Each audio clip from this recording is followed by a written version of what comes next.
হাই friends, কি খবৰ? সকলোৱে ভালে আছেনে? মই আজি ব্লাউজৰ হাত কেনেকৈ লগাম সেইটো দেখাম আৰু আপোনালোক সকলোকে স্বাগতম জনালোঁ মোৰ নতুন চেনেলটিলৈ। আৰু কাপোৰখন চিলাওঁতে এই কোচ যে খাই আছে, এই কোচ খোৱাবিলাক যে ইস্ত্ৰি মাৰি ল'ব লাগে। এইবিলাক ইস্ত্ৰি মাৰি লৈহে কাপোৰটো চিলাবলৈ লাগে। তাৰমানে ইস্ত্ৰি মাৰি নল'লে মানে ফিনিচিংটো ভাল নহ'ব বা হাতটো লগাওঁতে ভাল নহ'ব। এতিয়া মই এই লাইনিং যিটো লগাইছিলোঁ সেইটো মই এইখিনি কাটি দিব লাগিব। এনেদৰে কাটি সমান কৰি ল'ব লাগিব।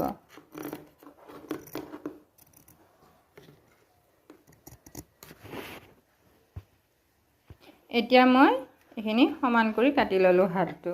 এতিয়া ইস্ত্ৰি কৰি ল'ব লাগিব আৰু ইয়াৰ পিছত হাতটো এনেকৈ জাপি দি লগ কৰি সমান